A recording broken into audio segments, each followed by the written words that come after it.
आज की इस वीडियो में हम आपके लिए एक बहुत ही सुंदर सा और सरल सा उपाय लेकर आए हैं, जिसका वर्णन स्कंद पुराण में किया गया है। इसका वर्णन स्वयं महादेव ने किया है। तो यदि आप जीवन में बहुत अधिक परेशान हैं, आपको लगता है कि आप जिस भी कार्य में हाथ डालते हैं आपको असफलता मिलती है, या आपने अब तक अपने जीवन में दुख ही दुख झेले हैं, आर्थिक रूप से सदैव कमज़ोर रहे हो, आपने कोई भी नया कार्य आरंभ किया हो वो ठीक से नहीं चल रहा हो, नौकरी के लिए मेहनत की उसमें भी आपको सफलता नहीं मिली, यानी कि धन संबंधित मामलों में आपने सदैव परेशानी ही झेली है। आपने कोई नौकरी करनी चाहिए लेकिन वो भी कुछ समय के बाद छूट गई। आपने कोई नया काम शुरू किया लेकिन कुछ समय बाद वो भी ठप पड़ गया।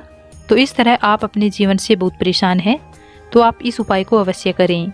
इस उपाय को आप वैशाख महीने के प्रदोष व्रत के दिन प्रदोष काल में जब सूर्यास्त हो रहा हो, तो ठीक सूर्यास्त होने के कुछ क्षण बाद तक आपको इस उपाय को करना है। तो इस उपाय को करने के लिए आपको करना है बेल वृक्ष के 7 कांटे, साथ ही आपको एक धतूरा लेना है। धतूरे का फूल नहीं, धतूरे का फल लेना है। इसके बाद प्रदोष के दिन प्रदोष काल में अगर आप व्रत करते हैं तो भी आप इस उपाय को कर सकते हैं। व्रत नहीं करते हैं तो शुद्ध सात्विक भोजन लेने के बाद प्रदोष काल में इस उपाय को किया जा सकता है। इसके लिए आपको प्रदोष काल में स्नान करने के बाद साफ स्वस्थ वस्त्र धारण करें। वस्त्र हल्के रंग के धारण करें। आपने व्रत रखा है तो प्रदोष काल में शाम की पूजा के लिए थाली तैयार कर ले। अगर आपने व्रत नहीं किया है तो आप केवल उपाय करना चाहते हैं तो आप 1 लोटा जल लें, 7 बेल वृक्ष के कांटे और एक धतूरा ले लीजिए। अब इन्हें लेकर महादेव के मंदिर में जाएं। महादेव के मंदिर में जाते समय आप महादेव के मंत्रों का ध्यान करते रहें। मंत्र है ओम नमः शिवाय या श्री शिवाय नमस्तुभ्यम मंत्र का जाप करते रहें। मंदिर पहुंचने के बाद आपने जो 1 लोटा जल लिया है उस जल को महादेव के शिवलिंग पर चढ़ा दीजिए। महादेव के शिवलिंग पर जल कभी भी खड़े होकर नहीं चढ़ाना चाहिए, या तो आप बैठ जाइए। आपका मुख उत्तर दिशा की तरफ होना चाहिए, दक्षिण दिशा की तरफ आपकी पीठ होनी चाहिए। इस प्रकार से बैठकर महादेव के शिवलिंग पर जलाभिषेक करें। अगर बैठने की व्यवस्था ना हो तो थोड़ा झुककर आप शिवलिंग पर जल अर्पित करें।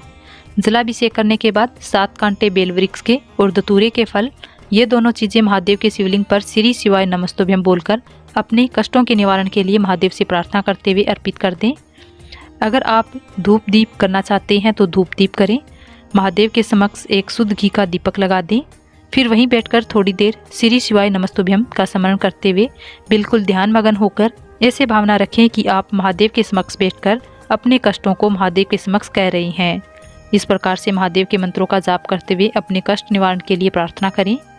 स्कंद पुराण में स्वयं महादेव ने कहा है कि जो भी व्यक्ति वैशाख के महीने में प्रदोष के दिन प्रदोष काल के समय में मेरे शिवलिंग पर सूल यानी कांटे मुझे अर्पित करते हैं तो उसके जीवन के समस्त कांटों को मैं निकाल देता हूँ। दूसरा उपाय है, इसके लिए आपको एक बेलपत्र लेना है, 1 लोटा जल लेना है।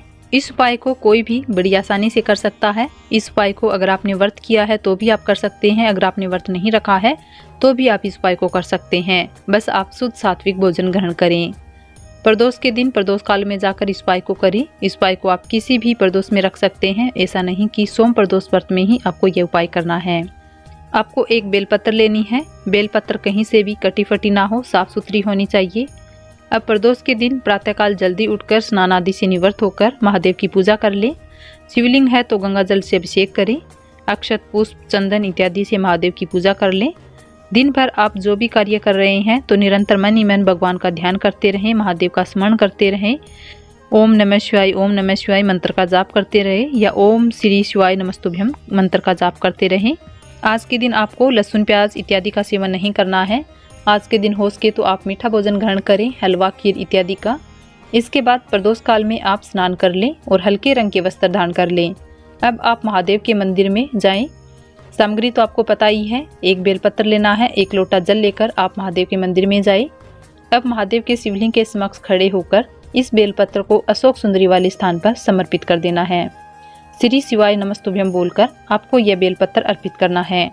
डंडे वाला हिस्सा महादेव के शिवलिंग की तरफ होगा और पत्ती जलाधारी से बाहर की ओर होगा। अब इसी बेलपत्री को आप उठाइए और महादेव के शिवलिंग पर अर्पित कर दीजिए।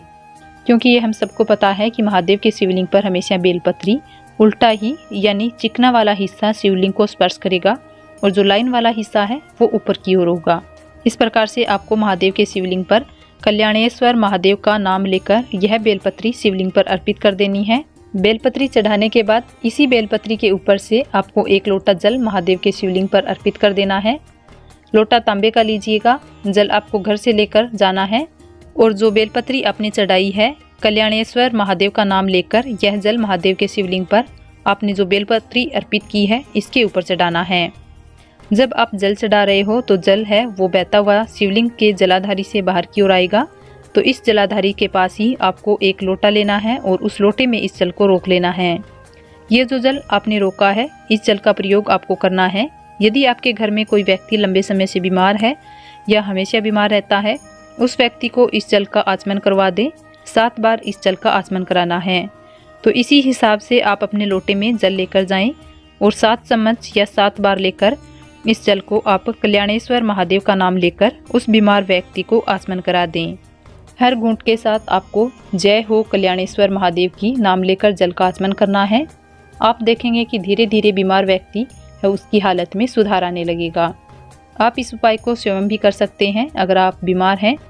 तो दोस्तों आशा है कि आपको ये वीडियो पसंद आई होगी। तो सनातन धर्म चैनल को सब्सक्राइब करें।